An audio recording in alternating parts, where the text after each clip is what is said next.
Welcome to Go Gettas podcast where we haven't decided we're doing anyway. I am Colby. And I stole Bluey's dad. He's married to me now. You can call me Fee. Damn. Do you actually watch Bluey? Have you watched it? I've seen a few episodes. I think I've said it on the podcast before, but when we were living in the hotel when our house was getting made, we would put on shows for the dogs so they would watch TV during the day when we go to work. And while I was getting ready for work, Bluey would be on the TV or Paw Patrol. Mm-hmm. And so I watched a few episodes of Bluey on there, and I was like, I get why people like this. I'm not going to watch it, but I get why people would watch it. Yeah, man, Bluey kicks ass. Bluey's pretty cool. I think what made me want to sit down and watch it was the music, which God, if anyone's hearing this podcast for the first time, I don't want to introduce you to cringe, but that's how I got into MLP. Is the music from My Little Pony? Yeah, season 1. Mm-hmm. This was way back in the day. It was half of season 1 it just started. And this was back when 4chan was just let's watch it to see how bad it is. Mm-hmm. And then they started liking it. Yeah, dude, I was there. I was there in the fucking boards when that happened. Yeah, that's a fun fact. Same. I watched I think 2 episodes of the first season of My Little Pony Friendship is Magic because 4chan was like, whoa, wait, we were all gonna hate watch this. Why is it so good? Hey, this show is actually really good. Dude, and I was like, oh, I wonder. And so I watched a couple of pirated episodes and was like, oh yeah, this is pretty good. Flash forward 3 months and now people are like, this is my whole personality. I'm like, okay. Dude, yeah, no shit. I pretty much same thing. I not the personality. I mean, I watched I was working, right? I was working and like I always do, I find a way to slack off. I was a home healthcare provider working night shift, so I just had to make sure that the people I was watching didn't have accidents at night. So I would just watch TV while I was sorting their medicines. Mm-hmm. And they had I don't even know what it was called. I think it was DirecTV, and at the time DirecTV had this weird channel. I don't think it was DirecTV, but on the box they had episodes that would come out, and they had this channel where you could watch a select few of episodes. Mm-hmm. Kind of like a TiVo almost, but it wasn't a TiVo. Yeah. It was an on-demand thing, but it was free. I don't even know. I didn't pay for it. I just put on the TV and watch stuff. But there was My Little Pony. I was like, well, 4chan's saying this is good. Let's see. And I've been seeing memes at this point, and I'm like, let's see how good this is. So I put on the show from the beginning because they had 5 episodes, and I watched it. I was like, oh man, this is good. This is good. Yeah, dude, and that's the thing is it was just a weird transition of it first came out and then a bunch of people were like, I got a clown on this. And then it was actually, this is pretty good. And then it just kind of was slowly I would just see more and more horses. And then it got to the point where just any time you were refreshing the random board on 4chan, it was oh, look at all this horse. Look at all this horse content. I'm like, great, cool, nice. That's why fucking who was in fucking charge of fucking B? It was Moot, right? Moot, yeah. I think Moot had been we're gonna make MLP its own board because y'all are fucking flooding B. Yeah. And y'all are flooding Cartoon, so you're gonna get your own board. You guys are ruining everything. Dude, there was just so much. Yeah. And back then it was just normal people fucking gushing about the goddamn show. Mm-hmm. And then it just turned into depravity.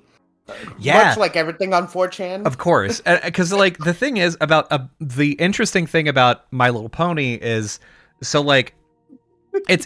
a very similar thing to Harry Potter in that you can very easily imagine yourself in a world. There's enough things that are generic character plus 2 or 3 unique traits. And you have a class system and a place where you're I'm part of this group.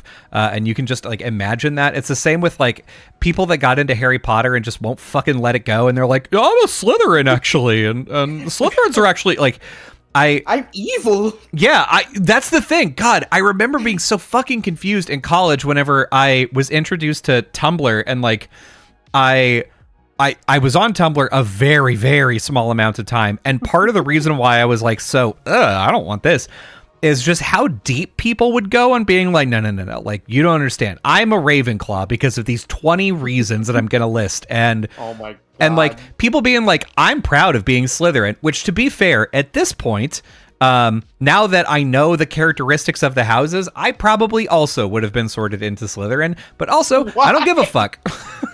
Why? Why would you be? Are you evil? Here's the thing. Guy? Slytherins are highly motivated to get things done and are like get evil things. Yeah, that's the thing, is like the way that it manifests is like, I'm gonna push like everybody aside so that I can do my shit, and like everybody should just listen to me because I'm the smart one. And I get that I would be sorted in there, and that's fine. I've made peace with it.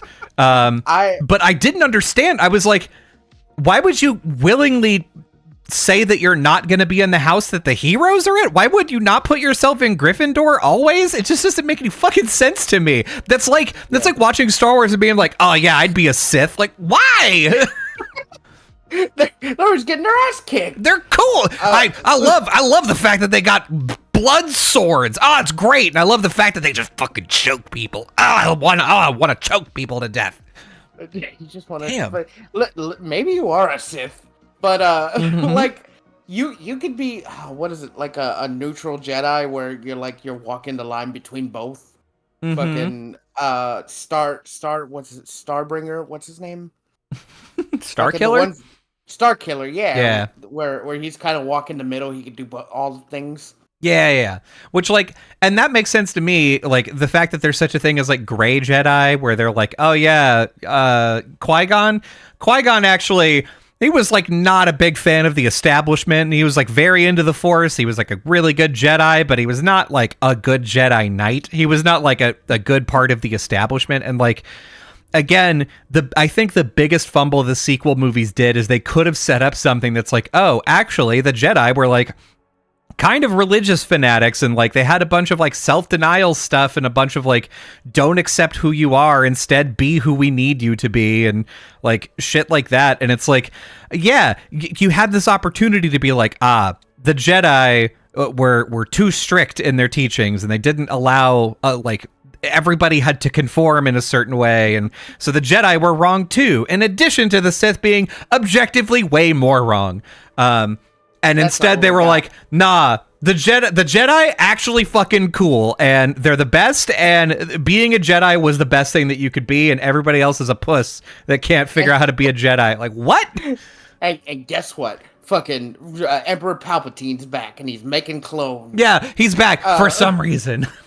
It's so stupid. They could have gone into the Grey Jedi thing, especially. Yeah. When they went to go get Luke back, and he was like, yeah, fuck them. Fuck the Jedi.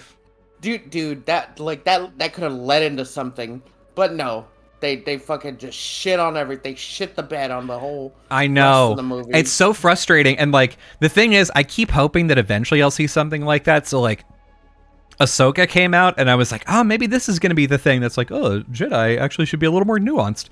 And I didn't watch it mainly because I was like, it's going to take some time.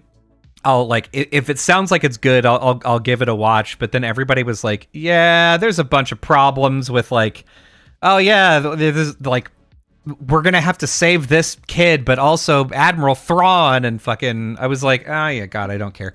Yeah. But then now Acolyte is out, right? And I'm like, maybe Acolyte is it. Well, I'll wait until I hear more about Acolyte, and then I may give that a watch, because like, I just want a story about a nuanced Jedi, man. Come on. I keep hearing bad things about Acolyte. Like, a lot of people, usually people are divided on this, but like a lot of people are like, yeah, this isn't fucking it, fucking bro. Dog, I've been waiting for good Star Wars content. Why you keep doing this? There's just no good there's just none anymore. And honestly, I lost faith after watching through Obi-Wan, because they shit all over it. Mm-hmm. They shit the bed on that. Like, I don't know how to say it. Just like, It's because like it started out like it could have been cool. Like the first episode was okay, but then like Reba is such a bad character. Her whole fucking plot and backstory is so bad, and lightsabers don't kill anyone anymore. Yeah. And little Leia not knowing who Obi-Wan Kenobi is like as an adult, and then the comedic like chase through the woods with those bounty hunters and how inept they are. Oh my god, I hated it. Yeah, I keep hoping that like they're gonna be like, okay, things are getting better. Like we did Andor. People liked Andor. All right, what worked about Andor? Let's do that again, right? It wasn't about Jedi or Siths or anything. Yeah, it was just about some political shit, which is interesting. And like the thing is, as soon as you bring in Jedis and Sith, there's so much like lore and stuff that unfortunately the bad thing about using Jedis and Sith is that like it means different things to different people. So people have different ideas about like what they are and what they represent. And also across like all the different canons, you know, there's like, force healing is like not a thing. And then now it's a thing. Okay, well, if force healing has always been a thing, why wouldn't this have happened? And like, as you add things to like, their power set just keeps growing, rather than like finding interesting ways to use the power set that they have. It's like, oh yeah, we could also heal wounds and all, like, and there's not, you know, George Lucas had the idea, bless him for this, to be like, okay, the force is caused by a thing, right? Even if it's a bad idea, the fact that he's like, oh, midi-chlorians are like an obvious bad idea. Like the fact that it's like, oh, we're going to read these parasites or whatever the fuck on you. And now that's how force sensitive you are. But like to have something where it's like the force is like, I don't know, some ethereal like network of energy that's around us that like it manifests itself in things that are living, like all living things have the force. It's basically key levels from like DBZ. Yeah, basically. Yeah, exactly. And so you could do a fucking spirit bomb, right? Like if you're working within that system, it's like, okay, cool. I would find it a little weird if Goku could be like, all right, listen, I'm gonna like I'm Super Saiyan Blue right now. I'm going to go down to Super Saiyan 3, but the energy that I save, I'm going to put into my hand and heal Gohan with it. I'd be like, I don't know. This opens up a lot of weird questions. They can't heal, but they can transfer ki to each other. Yeah. And it doesn't heal them. Like, that's the thing. In DBZ, you can, what's it called? They have, like, midichlorians. It's like the ki, right? Mm-hmm. But they manifested into blasts. Mm-hmm. Blasts and, like, teleportation and, like, moving fast and, like, just their general, like, strengthening up. Mm-hmm. Whereas in Star Wars, their ki, quote unquote, mm-hmm. they manifested into magic.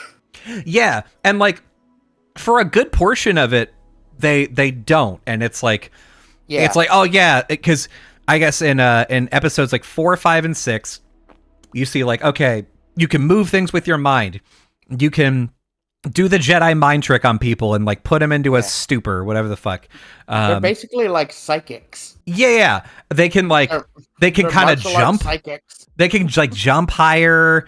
They've got, like, you know, some, like, small increase in physical abilities. They have force speed that they use that one time and never again. I was about to say, whenever they did the prequels, then they added stuff like force speed, where they were like, yeah. You can, like, obviously, if you can use the force to jump a little higher, you should be able to use it to run a little bit faster, right? That makes sense. That makes a lot of sense. It does. And then you start to get into questions of like, oh, well, if they can use it to, like, make themselves faster, like, could they make a vehicle go faster? Okay, well, what are the limits? Can you, and then this is where the sequel comes in, if somebody shoots a blaster shot at you, can you just, like, freeze that in the air with the force? And the answer is like, yeah, and it looks fucking sick. I'm like, nice. I like that. That's a cool thing to do. Don't overuse it. And they're like, cool. So use it in everything. Got it. Nice. Love it. And they like, by the third movie, they're like, oh yeah, if you have enough force power in you, You can just stop a ship, just a whole fucking ship. Like, not only can you pick up a stationary moving ship like Luke did, but you can, a ship that's trying to take off, you can be like, stop, you fucking stop that right now. It's crazy. Well, because Disney decanonized everything other than the movies, like they're just like trying to reintroduce it, which I think was a bad idea. Yeah. But, also, like, the games, like Starkiller especially, there's that one scene at the end of part 1 where he has the fucking destroyer, and he's using the Force to fucking pull it towards him, right? Sick. And that's fucking sick. Like, things like that where it's like, you, like, do this incredible thing. Like, there should be a price for that, right? Like, you should just, like in fucking Hunter x Hunter, right? You should... If you, like, overuse your Nen ability, your Nen goes away forever, or you die, or whatever the fuck. Like, that's what should be happening in situations like that, but, like, they're just sort of eking up just a little bit more and a little bit more. The thing I don't get is, like, with Star Wars, like, Jedis and Siths, they have no limit. They could just do it whenever. Like, in games, you have a limit because, you know, you can't just be fucking force pushing and shit, like, infinity. But in, like, the movies and stuff, there's just no limit. They could just do it and not get tired. As far as I've seen, I just don't know why they're not doing it all the time. Or it's not like the way in which they show that they're, you know, tired from doing a thing is like, it's not enough, I guess. Like, they just have, it's mostly them having to concentrate. Yeah. It's them having to concentrate, and then, like, they get tired from having to concentrate. And, like, so one thing that I would like is one thing that I think did this pretty well was Delicious in Dungeon. Like, in the second half of the series that's, like, currently airing, you know, like, one person starts to avoid spoilers. One person starts to learn how to do magic despite not having done magic before. And the way that it manifests is like, oh, you don't have experience with it, and your body, like, you get nauseous and dizzy. You get mana sickness. Yeah, you get mana sickness. You get like your shit is fucked. Like, it's like having the flu that you have to recover from. And, like, that's the kind of thing that I want to see. You get lightheaded and your body hurts, and, like, you can't barely move. It's almost like you're not anemic, but like when you lose a lot of blood. That's basically how it is. You just lose all your energy. Yeah. And you like that's what I want to see. I want to see Rey, you know, do the thing with, like, oh god, there's a transport ship that's leaving, and she stops it and is able to, like, or it, like, falls off a cliff and she's able to, like, stop it just in time and lift it back up and, like, put it down, but then she's, like, throwing up and bleeding from the eyes and shit. Like, that's the kind of stuff that, like, I'd be like, oh, okay, this is now grounded in reality. There are consequences for, like, large actions that you take. Okay, this is nice. But yeah, to then, because I'm all fine for expanding lore and canon, and, like, you know, like, oh yeah, there's this thing that we didn't know that you could do, and, like, we learned how to do it. As long as there's, like, a satisfactory way to introduce it, it's like, because I've argued that force healing should be a thing. Like, it must have always been a thing, or it must be, like, something that, like, only a few people can do. Yeah, you have to, like, specialize in it. Yeah, or it's like I'm gonna come back to Hunter x Hunter again. Like, there's different types of, like, Nen usage, and, like, maybe it's just that we haven't seen any of the Force users that are, like, good at doing Force healing, right? Well, I'm gonna bring Avatar: Last Airbender into this when Katara goes to the North Water Tribe, and learns fucking water healing, and she didn't know that. Yeah. And there's two different groups, like the women, they know healing more, and then the men are attack, and, you know, she learns healing and she's good at it and attack. Yeah. So, like, why can't, like, there be Jedi? Well, there's not many Jedis left, though, but, like, why couldn't there have been that? Yeah, like, if you have, like, pre-Republic, or, like, even, I would guess, like, in the, you know, in the time in which you're, like, the prequels and then, like, mild sequel stuff, like, having just one of them be like, oh yeah, the master, blah, blah, blah, blah, he does the Force healing thing. Or, like, oh, this was a lost art to Jedis or whatever, and the fact that Rey knows how to do it is because she like read the books, the Jedi books. She's like, wow, there's actually some cool information in here. It seems like you can actually do Force healing. Fucking 2 lines like that, or some shit where they're like, she's like, somebody walks in on Rey, like she has the book open and she's like sitting with, I don't know, a fucking banana or some shit, and she's like reading the book, and she's like got her hand out and she's like really concentrating, and then the banana just kind of like slowly comes, like the peel slowly comes back together, and then she like does it too hard and the banana explodes. She's like, oh shit. And they're like, Rey, what are you doing? She's like, don't worry about it. Anyway, what do you need? And they're like, we gotta go and do Star Wars. And oh, okay. The problem with that is like Rey didn't train to learn any Force, and she just knew it. Mm-hmm. Like, especially in part 1, I don't remember what it was called. The Phantom Menace. The Force Awakens. You bitch. In The Force Awakens, she like learns she has Force. She gets captured and like suddenly like Jedi mind tricks people, and then like she does the Force push, and she like does it really well, and like that's what no one didn't want. They're like, oh, how the fuck does she know that she could do that? Mm-hmm. And it works, and people were like, Luke had to train forever just to fucking like use the like be Force sensitive. Mm-hmm. How the fuck is Rey doing this? Like, why couldn't she just be like a fighter until like someone told her how to do? Like, we didn't have that Obi-Wan figure. We had Han Solo, but he didn't fucking know about the Force. Yeah, I like for things like that, I could kind of be like, because this is the two, like, let's go back to Avatar. 2 sides of the same coin. You have Aang versus Korra. Korra picks up all 3 styles of bending and is very good at them from an early age. Didn't even have to have a teacher. Fucking, she could just do fire. She's like, I feel it. I know what the feeling is to do fire. I do fire now. And like I would buy if they were like Rey is naturally talented at using the Force, or like is Force sensitive to things and just doesn't know how to use it, and then in a moment of desperation it's like, oh shit, she used it, and now she like understands that feeling and can like do that again and can like explore things with it. So I buy that. But things like that got to have a little more of a build up. You know what I mean? However, Korra was the Avatar. Yeah. So, well, like, I mean, she had like the spiritual pressure behind her.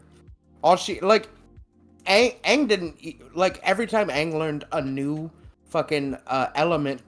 He learned the basics, and then he was just good at it. Not a master, but he was good at it. Mm-hmm. So he had to learn.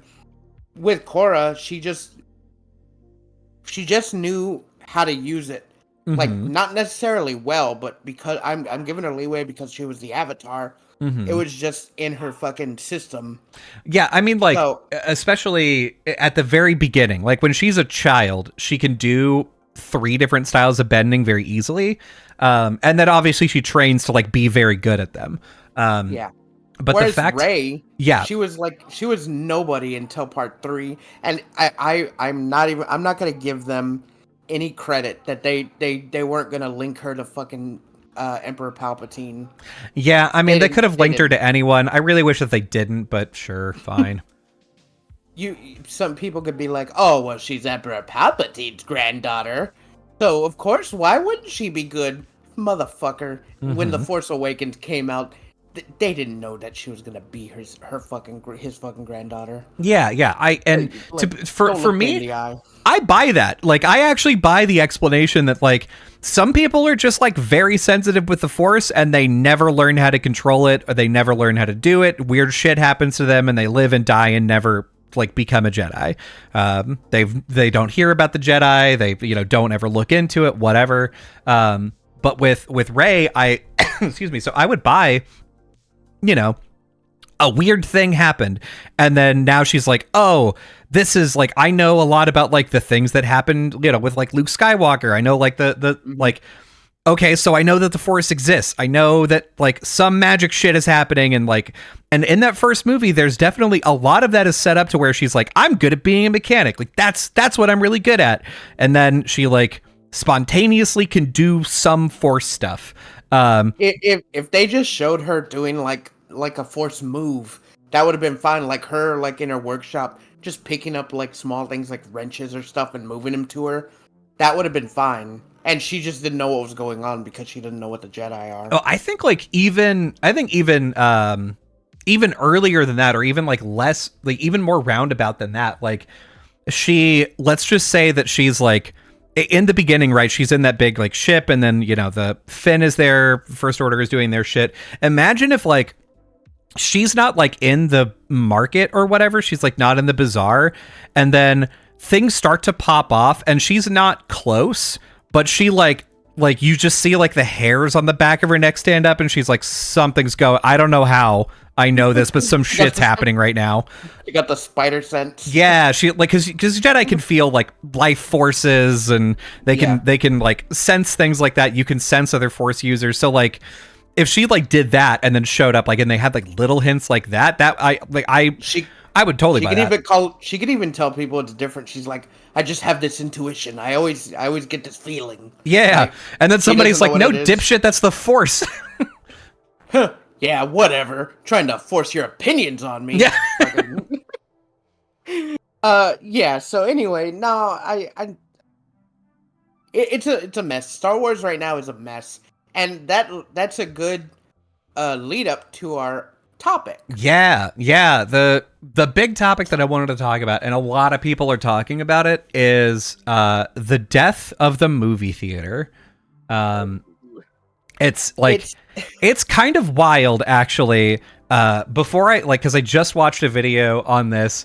The amount of clips on like evening news shows that are just like, the local movie theater is shutting down after 40 years of serving the community, and some of them even go out. I didn't even think about this because movie theaters are so ubiquitous. Yeah, you and I grew up in a small town, and all the way up until we were like teenagers, you had to drive half an hour to go to a movie. Yeah. And then a smaller theater opened up that was closer, which was kind of sick. But like, yeah, I go there all the time. Yeah. Why wouldn't you? So like, 30 minutes away. But then in some of these news stories, they're like, oh yeah, this movie theater is shutting down, and now citizens have to either like cross the county or state line to get to the next movie theater, and the next movie theater is an hour away. That's Fuck, really? Vacation. Fuck. Yeah. That. Listen, it's just. I don't know if I was talking to you about this or talking to someone else. Like, there's nothing coming out that's really making me be like, oh fuck, I want to see that at the movies. And then like prices are getting like higher, and with streaming you could just bring it up on your TV. Mm-hmm. And why wouldn't you pay like the same price to watch it on your TV rather than having to get dressed up and go out and see it at a theater? Mm-hmm. I was talking to my sister about this, and she's like, yeah, but I like going to the movies. I don't know. She told me, she's like, it's easier to go to the movies because you don't have to worry about anything. Mm-hmm. You go to the theater, you have your chair, you bring it like a blanket if you're cold, and you watch. You don't have to worry about setting things up. You don't have to worry about food. They make it. You just pay for it. Mm-hmm. She goes, I kind of like that experience. Yeah. And I'm like, that's fair. It's just, there's not a lot of things that get me to go, ooh, I want to go see that. Like, especially nowadays when you could literally just stream them. Mm-hmm. It's like it's hard to argue that too, because I kind of get both sides, as like I get both sides of this, because if I go to a movie theater, part of the thing that I'm paying for is like, okay, I can shut my phone off. I'm like in a comfy seat. This is a different, like, I know that I'm not going to be bothered. The dog isn't here. My kid isn't going to be like yelling. Like I'm going to get like, an hour and a half, 2 hours of peace and quiet, and just to be like really absorbed in this movie. And, like maybe the sound quality is better, picture quality may be better. There's still a bunch of other things that come around to there as well, because like the movie theater is dirty, or you have people that are talking, or it smells weird, or there's rats. Dude, yeah. In Corpus there was at the what's the fucking Stabplex? The Starplex, yeah. The cinema. Starplex. It was Tinseltown is what it used to be called, and then it was renovated to be the Starplex. Yeah, but we call it the Stabplex because back then I think like a few people had gotten stabbed there recently. Like it wasn't just all in one day. Like it was like every once in a while, so there'd be a stabbing there. Yeah. So it's called the Stabplex. Yeah, just the Stabplex. Which is fair. We still went. I never experienced a stabbing. Doesn't mean it didn't happen, but I never experienced it. Yeah, I was never stabbed, but still. I can remember a lot of times going to the movies and having like a good time with you and Mike. Yeah. This was way back before streaming was like big. And that was great. Like going and sitting in the theaters. We watched fucking Fantastic Four, fucking Team America World Police. Or, Seed of Chucky. Seed of Chucky. Hell yeah. It was just like, man, there's not a lot to do in town today. Let's go see a movie. It doesn't matter what it is. Let's just go see it. Yeah, totally. So, like, that was how it was back then. Now, like, you can go out with your friends still, but then you're just like, well, let's go back home and let's put on a movie. And it's the same thing because you have so much variety at your fucking fingertips that it's better than going to a movie. I can think of, like, 2 or 3 movies I want to see this year, and they are spaced months apart. Yeah. I mean, to be fair, Furiosa is a movie that I want to see in theaters. I feel like that's a good candidate for watching in a theater. It's like, it's going to be fast. It's going to be like loud. It's going to be furious. It's going to be furious. But yeah, like there just aren't very many movies that I'm super interested in watching in a theater. And part of this, like, I would say the last big sort of like cultural movie that everybody saw and they saw in theaters together, that felt like that important was Avengers Endgame. Oh, dude, yes. Because like even like Barbie and Oppenheimer were still like they performed really well. They like brought a lot of people back to the theater, and you know the meme did things and everything. But like people weren't talking about like, oh, how many times have you seen Oppenheimer? Oh, I can't believe you haven't seen Oppenheimer. Like it was just like, oh yeah, I saw this, and you talking about it on the internet, but it wasn't like your mom wasn't like, hey, have you seen Oppenheimer yet? Yeah, like you go and see Barbie and Oppenheimer like once, and you like get that big experience when you first go. At Endgame, dude, everyone was so fucking hyped because of what's it called? What was the one before it called? Infinity War, yeah. Infinity War, because Infinity War ended on such a fucking hype note. Yeah. And like everyone's like, oh right, Endgame's coming out. They're putting out a fake trailer because they don't want people to like see the spoilers. Like everyone was hyped. This was back when Marvel was like in its final arc. Yeah. And then you go see, of course you're going to go see it because like everyone's going to be in the crowd, and the crowd's going to hype you up as you're watching it. And then you're basically seeing it with a group of like-minded individuals who are like on the same wavelength, right? Yeah.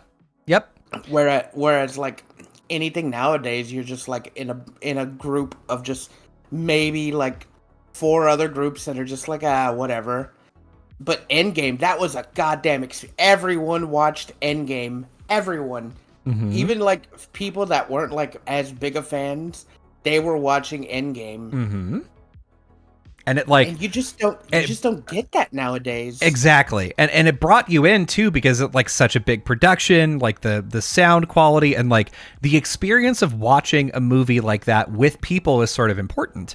Yeah. Like it makes it cooler. It makes it more hype when you can like hear other people like reacting to things and being like, "Oh fuck!" Yeah. All the seats are filled.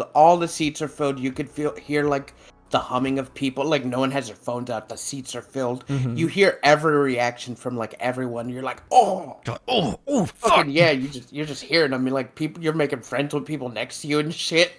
Yeah. You're like, "Oh fuck yeah!" But then like I said. That was like the what all of Marvel had accumulated into this was the final arc. This is the movie that you had to see. And then it was over, and everyone fucking loved it, and a few people saw it more than once. A 3-hour goddamn movie, and then that's where Marvel should have ended. But now they're just putting out fucking slop. Yeah, I mean, the thing is, there's a bunch of things that are killing movie theaters. So fun fact, I heard somebody was like, "Oh, it's fucking $20 to go watch a movie now," and I was like, "There's no way that's true. It just can't be." I'll be damned if I didn't look it up. I looked up a movie theater near me. I'm like around Seattle, so the cost of living up here is way more expensive. Oh. I looked and it was like, oh yeah, your price for your movie ticket is gonna be like $16.95 or something, and I was like, okay, pretty expensive. Ticket? Way more expensive than I thought it was going to be, but it's not $20. It's like, it's a little bit lower. You fucking liar. It wasn't 20. It was almost 20. I got all the way to the checkout before they were like, oh, also there's like a $2.95 convenience fee. And that brought it up to like $19.95. And I was like, oh, fuck you, dude. What's the convenience fee for? For you showing up? For me buying it online, I guess? Like...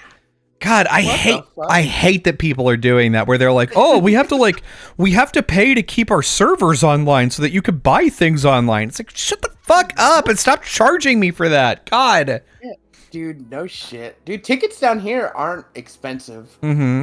I mean, they're expensive. Well, they're like $10 or $12. Yeah. And when I go see a movie, it's usually at a matinee, so it's like $8. Mm-hmm. So, you know, I keep hearing that, like, with you and me, like, with you living up there now, it's just a vast difference of like how expensive things are, because like I keep hearing people online complain like, oh, everything's so expensive, and I'm like living down here, I'm like, it's not that expensive. It's not that bad. So like when remember when people were like, milk's like $4? Yeah. And like I go to H-E-B, I'm like, it's like $1.50 or like $2. What are you talking about? Oh yeah, I was like, what the hell are you talking about? And they're like, oh, fucking eggs are like, we're losing out on eggs, and now they're expensive. And I go to H-E-B, and I'm like, no, we're not. Yeah. Like, they're cheap, and they're like, there's a shit ton. I'm like, what are y'all talking about, news?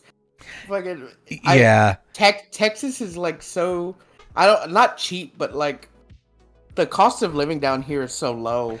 Well, and it depends, right? Like if you're in Austin, if you're in Dallas, if you're in any large metropolitan area, that cost of living is a lot higher. Not just rent, but like you go to the fucking store, you go to like even fast food is more expensive in like larger cities, and it's not all like, oh, you have the taxes, fucking the liberals.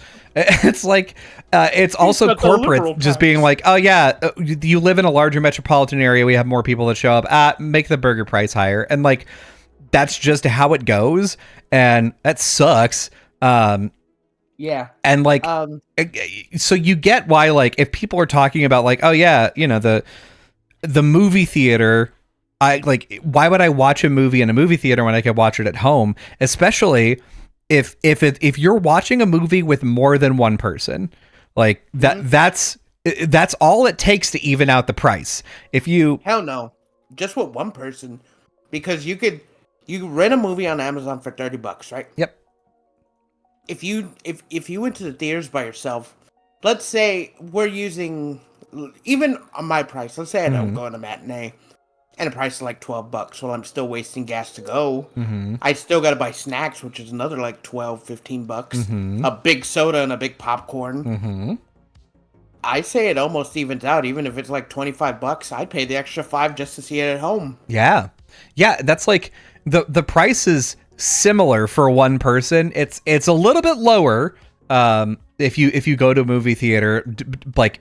And the rental price is like as expensive as you know, it is right whenever it comes out. It's a little bit cheaper for one person, but the second you add in one other person, that's it. Like, you've already broken even, and you're saving money by staying at home, because if you stay If you stay at home, you only have to pay that price one time, and any amount of people can watch the movie with you, and you don't have to pay additional money, which is why they make it so fucking expensive in the first place. Is they're like, yeah, listen, if you have 2 people watching this, like, we got to make our money back somehow. We're gonna assume that it's 2, but if you do 3, then that's it. Like, you make a ton of money back. Yeah, the best thing about that is like, you rent the movie and you put it on TV for you and like your family or whatever.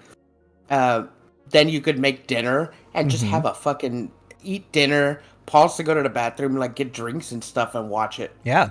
So like, it's just immediately better than going to a movie. You just don't get the recliner unless you got a recliner at home. Yeah.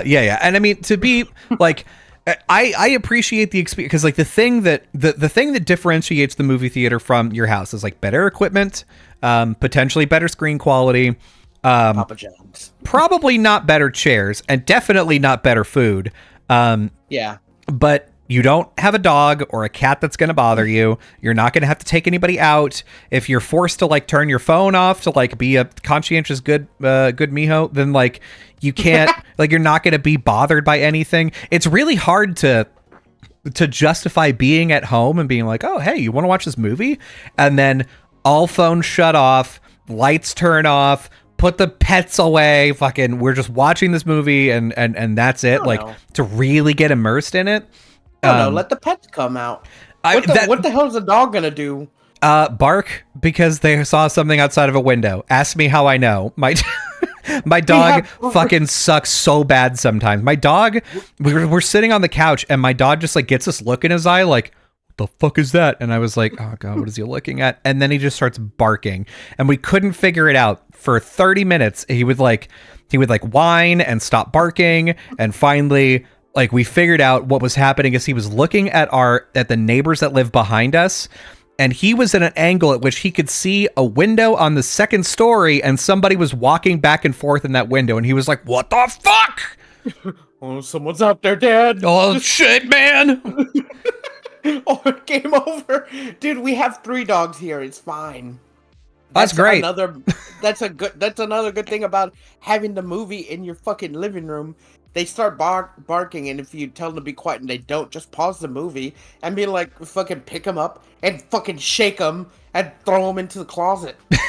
But that's the thing is like that, like, put them in the dryer. That like breaks the flow. It breaks the immersion, and like you're like, I don't know about you, but if I'm really into something, like the experience of being really, really immersed in like a movie or an anime or whatever, and like really watching it and being like at the end being like, oh fuck, that was crazy. Like, it's so much better than like, oh, I gotta pause this, oh, I've gotta look at this thing real quick, oh, somebody texted me. Like, all of those things take you out of the, like, at the very least take me out of the movie and don't allow me to experience it the way that I want to experience it. Maybe your ADHD is different to mine, because I don't know why. I could just, if I have something on, I can focus despite things being on around me. Mm-hmm. I do it all the time. I do it at work, and I have to have a radio next to me, and I have to like be looking at like traffic, and I'm watching anime. I mean, I can ignore traffic, but but I just watch what I'm doing, and I could just hear people talking on the radio, just turn down. And if people need me, I could pause it and get back into it and still be fucking hype. Yeah, I like. For me, that's not how it works. Like, if I break character, if I break character, if I break my concentration with something, I can't immediately go back to like the same spot. And especially like if I've already set up the precedent that it's like, oh, I've got to get up and tend to this thing, or I've got to get up and like grab a pet or whatever the fuck. Like, if I know that I can't be not distracted while watching a thing, then I can't get invested. Like, I just, for whatever reason, my focus can't be 100% on this, because I'm trying to anticipate like what's going on, and like, can I like make sure that this like thing isn't too loud or whatever. And so like to get into something like Gurren Lagann was one of the last movies where I watched it on my computer. I had my headphones on and I just like I was crying like a baby for the last 10 minutes of that movie. Not even because it was sad, but just because I was like I was emotionally overwhelmed. I was so into it that I was like, tears were just falling down my face. And it's because no one was there in my dorm room while I was watching it. Like, no one was there. My roommate wasn't going to come back for a long time.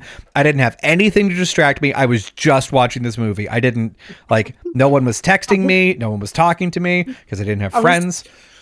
I was so happy I had time. Yeah. Dude, you say that? Fucking, oh, God. The experience of just having time and having it be alone. Oh, God, my life. I mean, I get time all the time, so I'm pretty indifferent. yeah, but that's you, and also you're eating something. I'm sorry. There was a what's it called, the crust of the pizza I was eating, and I almost knocked the plate over, so I just ate the crust so I could throw away the plate. Fair enough. I mean, like, if that were my life all the time, yeah, sure, but like, it's not. It's never that anymore. So like that time is very precious, you know? You sound almost upset about it. I am. I wish that I had more time alone. You're like fucking Shrek from fucking his last movie where he goes to Rumpelstiltskin and wishes his family was fucking gone for a day. One day. That's it. I get it. You're gonna get that. You're gonna get that. And then you're gonna the moral of that story is gonna be like, I didn't know what I had until it was gone. Fucking, that's gonna be you. Oh, for the one day. Oh no, damn. Look, listen. I'm just saying, like, you got things going. Listen. Here's the difference. You're living a fulfilled life, albeit one that you don't get to partake in some of the things that you have now. Mm-hmm. You're a parent. You have like an important job. Mm-hmm. You're actually like living what was it called? The ideal life that like someone wishes they had. No, for sure. Where I'm living like the fucking carefree slacker life, where I have a job that just genuinely doesn't care what I do. Yeah. Or, I mean, I think I'm doing what I'm supposed to be doing, but I'm not. I'm slacking. Mm-hmm. And I'm single, and I don't really have any responsibility other than paying my bills. And if my family needs money, I'll give it to them. Mm-hmm. So, like, my time, my time is not precious in a way that you think it is, so it's nothing to me. Yeah, right. Like but to me, like that's why so there's like a kind of a lot of pressure to whenever I do get that time to sort of make the most of it. And you're like, okay, I can't have any. I'm only gonna get 2 hours, or I'm only gonna get tonight. I can't. If I'm interrupted, I'm ruined. Like I'm not gonna have as good a time as I could.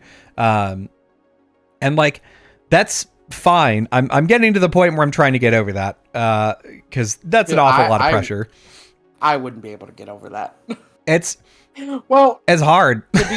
To be fair, if I was married and I was still working at the same job I had and I had like a kid on the way, I still would think it's fine because there's 12 hours at work that I still have that I can watch what I want. Yep.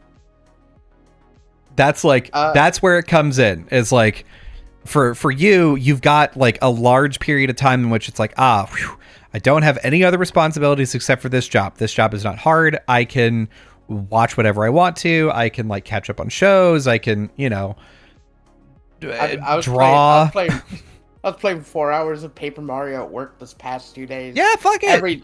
Every day, 4 hours. Fucking. Yeah, exactly. So like, great. That's awesome. Listen, I love that for you. Like it's like I'm bragging, but I'm not bragging. The difference between me and Colby is night and day. Mm-hmm. Because I'm working at a job. Obviously, like you can tell from what I'm saying, I'm well off. I make more than minimum wage. I make not a lot of money, enough to get by, but I'm still fucking what's it called? I wouldn't say lower middle class. I'd say like upper lower class. Whereas Colby is like upper middle class. Mm-hmm. If you want to like go at it that way. So like for sure, like I said, he's working and he doesn't have a lot of time. But if you wanted to, you could take time off, and you have the money to actually want to go somewhere with your family and do something. Yeah. For like a week or so, you have that opportunity. Whereas, I get a week off every month, and well, I only have like $100 on my bank account right now. I'm just home is where it's gonna be, baby. Hell yeah. Fucking so yeah, that's just a difference. You see, like, I know you're yearning for more time, and like, oh, dude, back in the day, I had time to do all this stuff, and then you hear fucking shit ass me come in, and I'm like, oh, I'm doing all this stuff. I'm just like, well, yeah, it's just a matter of like our lifestyles. Mm-hmm. Yeah, it's and yeah, there's a difference there, which is why, to bring this back to movie theaters, I think I would like to propose that there are two things that movie theaters could do to survive and to make things more appealing. Right. Because for me, I legitimately will not go to a movie theater anymore unless they're serving me food. I won't. Oh, yeah. I can't anymore. Like, I experienced Alamo Drafthouse. I don't ever want to go back. And the fact that, like, me and my wife can go to Alamo Drafthouse and watch one movie, and I leave and be like, I just spent $90 to watch a movie for two people, and I'm fine with it. I have no qualms about it. Like, I had a milkshake, I had a soda, I had a burger. All of it was pretty good. My wife ate cardboard or whatever vegans eat. And then, and I paid, the $16 per ticket. Like, even that, I'm just like, fuck it. Like, it's part of the price. I'm paying for this experience. This is like the argument of, the reason why Disney created California Adventure at Disneyland is because they were like, wow, people are coming to Disneyland and then they leave to go do other things in California. If we were able to keep them for one more day by having this thing called California Adventure, and like now they don't have to go down to Hollywood. Now they don't have to like go to these other places. If they stay with us just a little bit longer, we get more money out of them.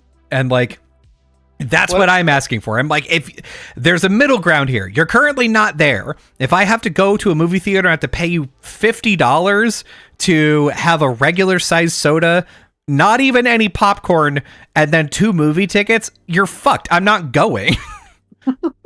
You got to sneak in your own food. That's what I did. That's what I do. We still do. That's what I still do. We go to a dollar store, get candy before we go in. And I know I used to do it if it's just me and my sister. I'd be like, go get some fucking dollar burgers, and I'll sneak them in my pocket. Yeah, dude. But like lately, I haven't been doing that because I just like popcorn and a drink. That's all I need, other than candy. Mm-hmm. But popcorn and a drink is good enough for me. Yeah. Because usually we'll just pick up food after. And that's fine. But like, especially concessions are a lot more expensive now. Candy's a lot more expensive there. And so like, yeah, when I'm, when I'm thinking about like a thing to do, that's not a thing that's on my list, because I mean, even if you take aside, the like COVID precautions, right? Like, we're going to be in the same space with recycled air. I may get sick. Like, that's a minor concern at this point. Like, if I'm concerned about it, I can wear a mask. I get over it. If I liked live music, I would do that to go like watch a concert, right? But the truth of the matter is that like going to a movie is just like not for like, it's not super special for me. I can if I'm really interested in watching this movie, it'll come out on streaming at some point, and I can watch it then whenever it does.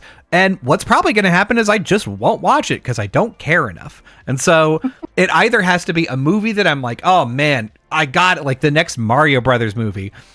I'll be honest with you, I'm probably not going to go see it in theaters. Oh, what about Sonic 3? No, not going to go watch that in theaters either. Oh, there's let's see. I still want to see Boy Kills World. Yeah, same. Fuck, I didn't even know what's. I guess Venom's coming out, but I don't know if it's this year. Mm-hmm. But I still don't want to see that in theaters. Yeah, Yeah. I don't even know what's coming out, dude. There's nothing really. Yeah. Maybe there is one, but I just can't think of it right now. That's how much I just don't care, don't know. Yeah. And let's see. Moana 2. Oh, I want to see Moana. Inside Out 2. The new Alien movie, the new Joker movie. Oh yeah, Alien Romulus. Yeah. Gladiator 2. The fuck? Oh, fuck that movie. Joker 2. I want to see Joker 2. But Borderlands. Oh, okay. As much as I fucking dogged on that movie a month or so ago, I'm gonna see it. Mm-hmm. What did you Joker 2? I gotta go see that. Yeah. I gotta go see him and Lady Gaga fucking funny dance down the stairs. Yeah, yeah, they're gonna do it. You know they are. They did it on the trailer. Yeah. I gotta go see it on the big screen. Deadpool. Oh, dude, yeah, I gotta go see Deadpool. That's the thing is like, for you, if it's like I'm interested enough in this movie that like I for sure know that I'm gonna go see it, then it's like, yeah, go see it in theaters. Sure. Like that makes total sense. And like one of the other things that's working against theaters is that now everybody is like, listen, do I want to go see it in the theater, or do I want to wait just 3 weeks and then pay more money to watch it like and rent it? Because back in the day, it really did used to be like, okay, a movie came out, it was in theaters for like 2 months, like if it was doing really, really well, sometimes just like a few weeks, and then you just didn't hear or see anything about it for 9 months, and then it showed up in Blockbuster, and then you're like, now I can watch this movie. Yeah, but much like Blockbuster, Netflix and streaming came around and killed it. Yeah, exactly. And like, unfortunately for everyone, I would say, what Netflix did initially is they killed Blockbuster by being like, yeah, you don't have to leave your house. Everything comes to you via mail. We have a big selection, and it's easy. Like, great, sick, love that, into this idea. And then they were like, now you can watch movies whenever you want to. It's like, okay, well, so I don't really need to buy movies anymore. And then, especially during the pandemic, streaming services were like, hey, we had this movie that was in theaters a few months ago. You're like, okay, this is, damn, all right, that's pretty good. And they're like, listen, if you pay us more money, we'll show you a fucking movie that was in the theater last week. You're like, shit, really? That's crazy. Okay. I'm down. It's just because convenience became so convenient with watching stuff that, like, why would you go out when you have it here at the palm of your hand to get? You're already paying for it. Why not pay just a little bit more to get it right at you? Yeah. And here's the thing. I'm saying I want to go see all these movies. I might just have to rent it on the TV because maybe some of y'all don't know. My sister's pregnant and she's giving birth next month or this coming month. And I don't like going to the movies by myself. Yeah. And my sister's like my movie partner. We'll go and watch a movie during the day just to go and watch a movie. Me and my sister hang out all the time. But now, like, she's not gonna have any time. That fucking loser getting pregnant. Yeah. God, having a life. What an ass. What an asshole she is. So we might just have to rent it here at home and just watch it. I'm not saying that's bad. I mean, I'll still watch it because I want to watch the movie. It's just that, like, why go to? I'm not gonna be able to go to the theaters anymore. Yeah. For like another year because we're gonna have a kiddo around. Unless like the advantage that you have is that, like, your family lives all very close, and so if you were like, yeah, I want to go see this movie, you could reasonably be like, here, take this child. I'm gonna go to the movie with my sister, and like your mom or whoever could reasonably do that. That's the thing. It's just my mom likes going to the movies too. Yeah. Even if she has no idea what the movie is, she will want to go see it. And I doubt she would be really cool with my sister being like, watch the baby for like 2 hours, while we go and see a movie and have fun, and you just sit here. I mean, dude, that's the way that it goes. Everybody's got to help each other out, and and we will. Like, I'm probably gonna watch the baby like a few times, like more than my share of handful when she can, or like if she needs a nap, and like my mom will. It's just that, like, I'm not gonna make my mom. I exclude my mom for me and Jess to have fun. Yeah. I'd rather rent it on Amazon, which is a thing we can do. Yeah. And everyone gets to watch, and we could put the baby down, and have the fucking monitor while we watch the movie in the other room. Yeah. Yeah, and that's the experience of a lot of families is you're like, I can go to the movies in my own time, and I don't like if I don't want to watch a movie with my child, then I don't have to, and there's a lot of advantages to doing that. And so I think for me, what they have to do is they have to do a two-prong approach, because for people like you who are like, I want to go watch a movie, and the fact that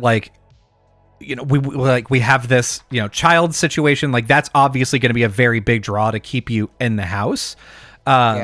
One thing that would make it pretty tempting though is if it was just cheaper. If it was just cheap, if you were like going to the movies, getting a popcorn and a drink, getting like a large popcorn, a large drink, and 2 movie tickets is going to cost you $25. That's not bad.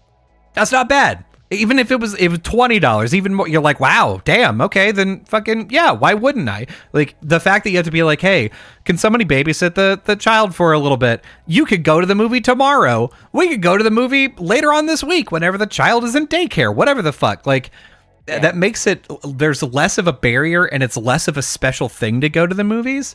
So that's what I think. That's one potential solution is like if you do it 2 ways, either it has to be special, over the top, like the sound quality's good, it's clean, it's comfortable, the food's good, I'll pay you $120. The movie's got to be good too. You can't be fucking dishing out this exorbitant amount of money and then the movie's bad. Yeah, definitely. And like the unfortunate thing that we're going to have to run up against, which is the same thing that the games industry is running up against, because we just talked about this last week, is that like the new Mission Impossible movie, I think they just said like the new Mission Impossible movie is like late, and it's because of like a submarine thing. Yeah, it's like okay. Yeah, it's because of this fucking this submarine thing, and it's just like ballooning the cost of this, and so it's ridiculous. So much for AAA movies. Gotta watch these indie movies. Yeah, that's okay. Here it is. Mission Impossible 8 production has been delayed again due to submarine malfunction. Budget is said to be nearing $400 million.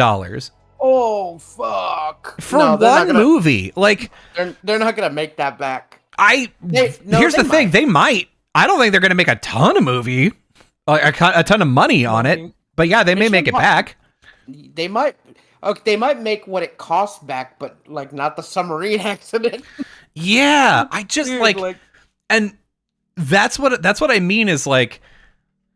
If same problem happens in healthcare too, like if the cost of a thing is so high from the inception all the way to the point at which like you receive a product about it, then like everybody puts in their like 10 or 15 or 20%, and if somebody way down the chain increases that budget a little bit, that gets offloaded to the like.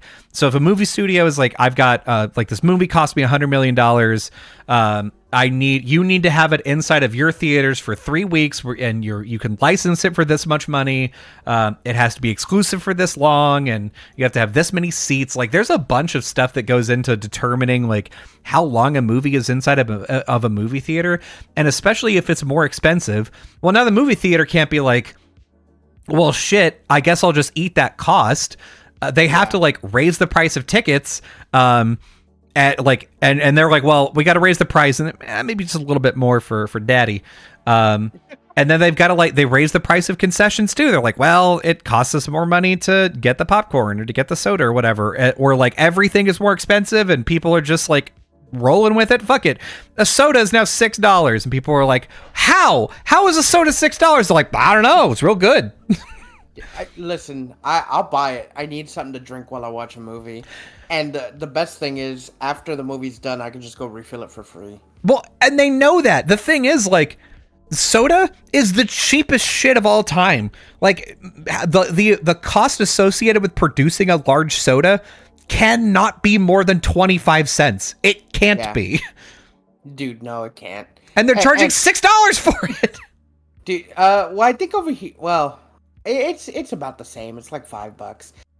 Popcorn and soda together is like another $20. Yeah. So like, but the popcorn is like real. I'm not shilling for theaters, but the popcorn is like fucking huge. It's a big ass bucket. Mm-hmm.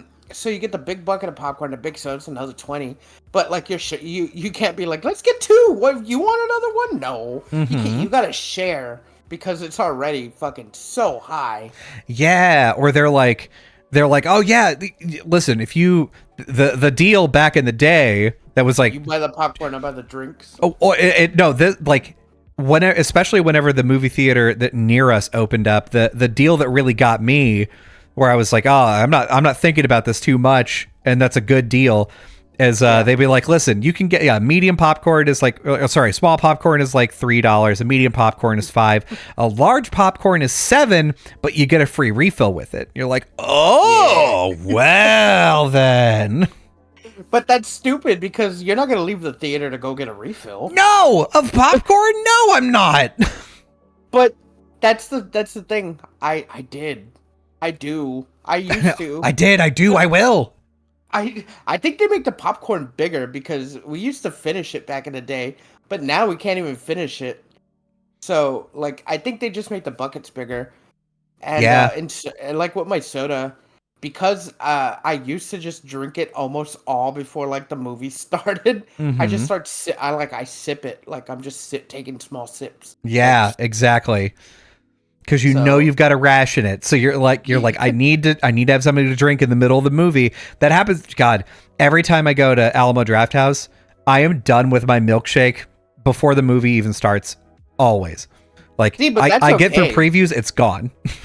See, but that's okay. Like with the milkshake, it's not a thing that you savor for a movie. It's a thing that you're just supposed to drink and be done with it. Mm-hmm. It's like its own little. I wouldn't classify it as a drink. I'd classify it as a snack. That's true. That's fair. And then like the soda or water or whatever is like a thing that you need because you get thirsty as a human being.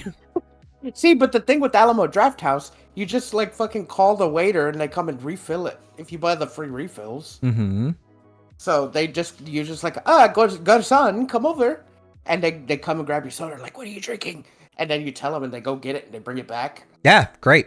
Love it. So, like, that's fun. Like, if more movie theaters did that, had like fucking, it's kind of like, what is it called? Those people, the pump jockeys, like in other states where you don't pump your own gas, they pump it for you. Oh, yeah. Yep. So, like, if movie theaters had like those, like soda jockeys, soda jerks, yeah, just fucking come in and grabbing your drink and refilling it.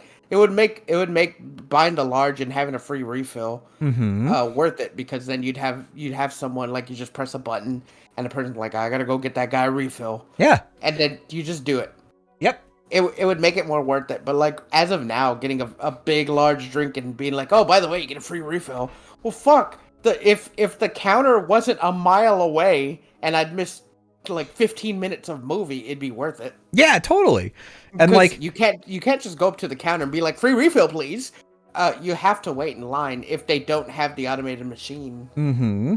And so it's like it's either like the movie theater either has to like provide you something that you can't get at home, which like at home you can like pause the movie and go and get another soda and it's free because you already bought it for, you know, the price that it costs at a grocery store.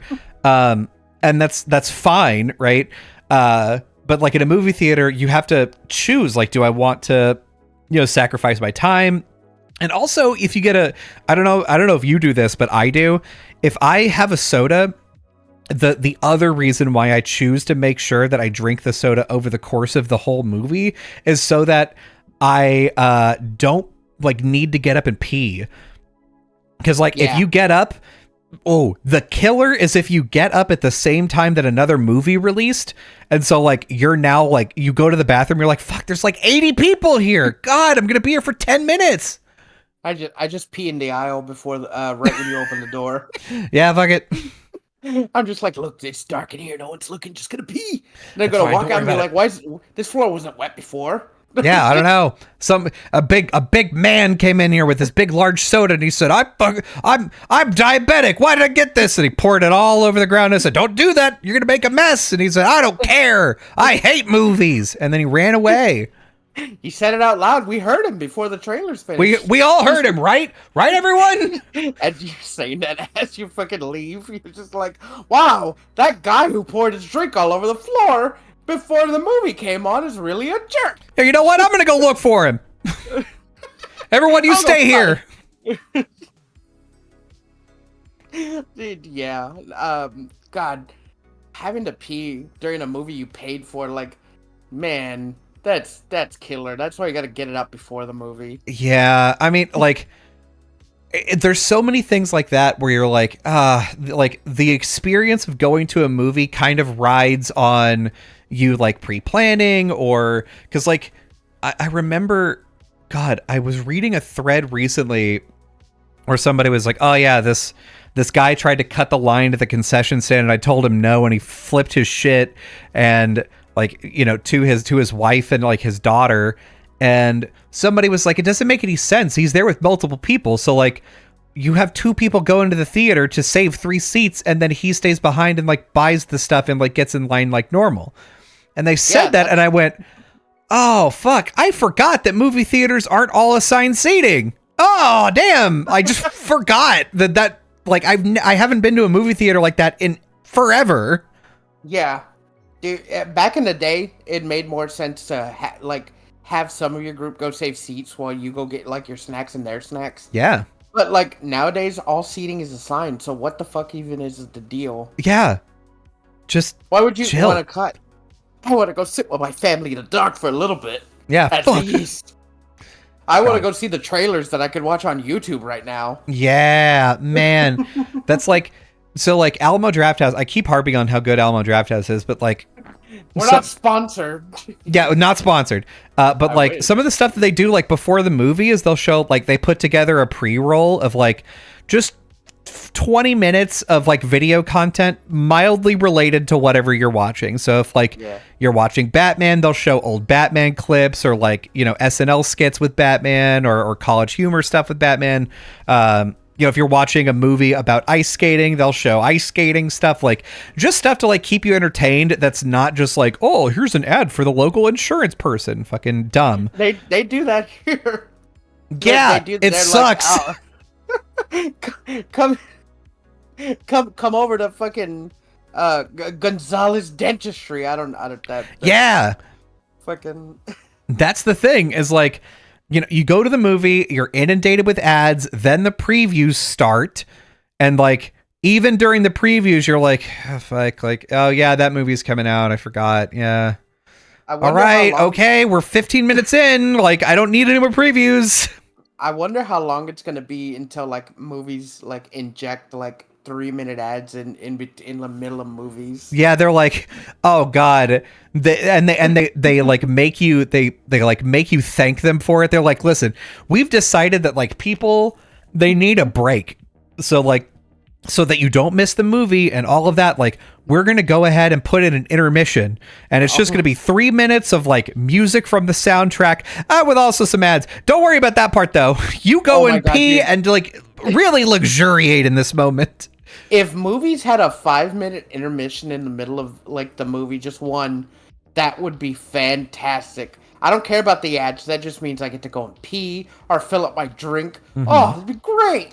Yeah, I would hate it. I just have to run. I'd be like, I'm gonna go get my drink refilled. Go fucking pee. Which, like, to be fair, I did see a movie with an intermission, and it was pretty nice. But like, right?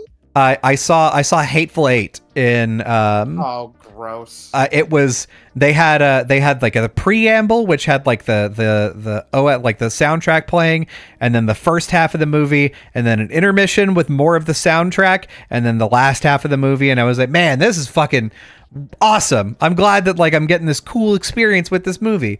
But also, like, that intermission happened, and then we came back, and I was like, oh fuck, I forgot what was going on. I forgot what happened. Like, not right before the intermission, but like 40 minutes before the intermission. Like, who the fuck who broke the guitar? I forgot.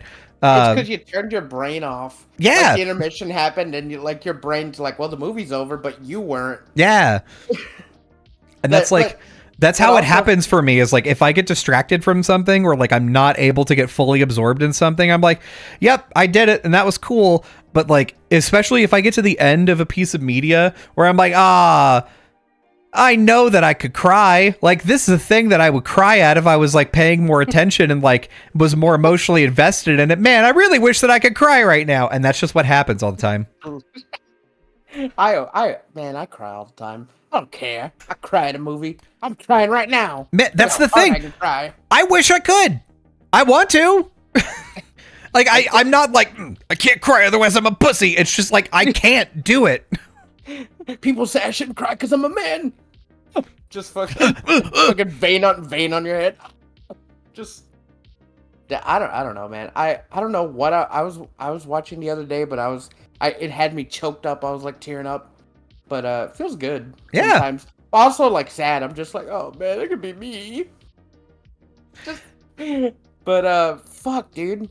I don't know. Movies are like a thing of the past now. Mm-hmm. Why? I like going, but there's just no incentive. Like, the cost to fucking going to the movies is too high. Yeah. It's like I go with my family, but it's too high, and like they've got a problem where like they've nickel and dimed everything so much that it's like, oh fuck. Like, same thing happened to like Uber and Lyft. Like, they used to be like a lot cheaper than a cab, and now they're not. Like, the only thing they're offering to you is like, oh yeah, you can like last minute get a ride somewhere. It's like, great, awesome, but now it's also going to cost me $60 or whatever the fuck. And so, like, you know, it's a lot of these places like to, like, now that costs is going up, they're like, well, we've got to pay for it in other ways. That's why you have ads that are before the movies. That's why you have like, oh, we've got like a special like plastic popcorn bucket that you can buy. And it's like, okay, well, that's kind of cool. Like, that's one ad. Like, I enjoy purchasing merch. Cool. I'm down for that. We have two of those buckets and one of the cups. I have the TMNT bucket, and we have the Star Wars Phantom Menace when it came out again. Yeah, we got that bucket and that cup. That's pretty sick. Yeah, so I like for all of the Star Wars movies and some of the Marvel movies, Alamo Drafthouse had a thing where you could purchase like glasses made by Mondo, and so all of our glasses currently, like the things you drink out of, not our spectacles, all of them are Star Wars and Marvel. Like, all of them are. And they look great. One of them. You did break one of them. One or two. I feel like I've dropped two glasses at your house. You may have. Oh, no. You dropped a glass and then you broke our fucking coffee table. Hey, your fucking coffee table was broken when I got there. That is not true. Listen, I'm not gonna lie. I break things a lot on accident. It's not my fault. Listen, it's fine. I've broken a lot of chairs in my day. I'm not fair. Broken a lot of chairs. I don't know. I haven't dropped a lot of glasses. Coffee tables, mostly yours. Mostly mine. Just mine, really. Just yours. Really. Want to count them? It's really just yours. Honestly, I've broken a lot more things at your house than my house. Yeah, well, it's kind of on purpose too. Yeah. Look, see, you can buy another one. Fucking. What's that Charlie Murphy's kid? You could buy another couch, you motherfucker. Yeah. Fucking I'm digging my heels in your couch. I like. So, I guess the point that I'm trying to make is like, if movie theaters like are going to exist. Either they have to provide like more services that differentiate them from watching a movie at your house, because like I don't think that we're ever going to get to the point where they're like, all right, yeah, this movie is going to come out on streaming in 9 months. I don't think we're going to get back there again. Dude, it's on streaming almost the same time it comes out in theaters. Yeah, like exactly the same time, because you could already rent movies that are in theaters. So like we're getting to that point to where like, do we need movies anymore? Yeah. Like, do we need movies to come out in theaters anymore? Is it like, but like, I don't know if somebody was like, hey, the season, like the last 2 episodes of Demon Slayer are going to come out in theaters, and like you're gonna get I don't know, your own Demon Slayer katana. I'd be like, fuck yeah, I'm in. Okay, yeah. Themed menu down, love it. But that means I'd have to like drive all the way to like a theater that's doing it, and that it has to be a theater that's doing it, because the fucking rinky-dink theater by us ain't gonna do it. Yeah, totally. I mean, they remodeled it and they have it all brand new and fucking everything, but like I'd have to drive to Corpus Alamo for that, because Alamo does that shit. Yep. And that's like almost an hour away. That's because the Alamo Drafthouse in Corpus is all the way in the fucking back of Corpus. Oh God, no. Yeah, it's not near Flower Bluff, but like towards the back going to Robstown almost. Oh shit, like Robstown. Okay, that sucks. No one's going there. So, like, the only reason I know it's back there, and I didn't even know we had one in Corpus, is when I was dating my ex. Yeah, she worked there.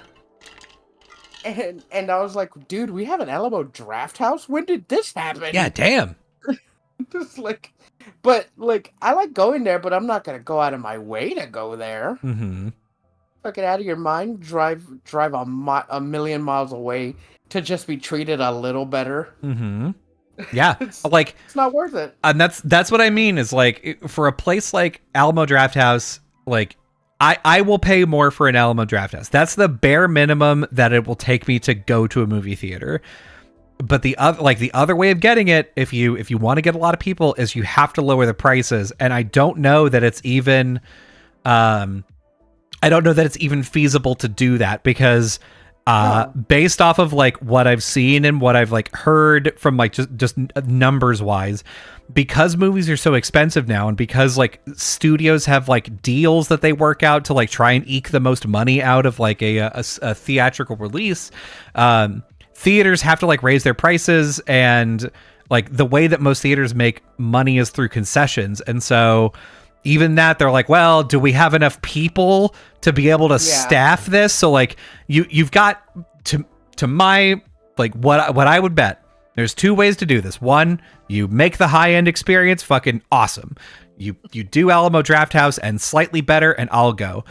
Or you like reduce the amount of people that are staffing a movie theater. You make it like like one person. There's not even a concession stand. It's a self-order your own popcorn shit, right? Like, you reduce the amount of people that work in a movie theater. You like reduce the amount of screens, maybe. You make them really easy to clean, whatever the fuck.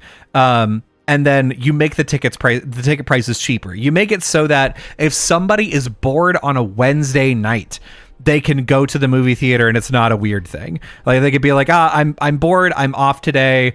Yeah, I can go to a movie. Fuck it. It's like, what? It's only like $25. Who gives a shit? Like, that's the same price as going out to a dinner by myself and eating. Like, I can just eat a frozen pizza and come in.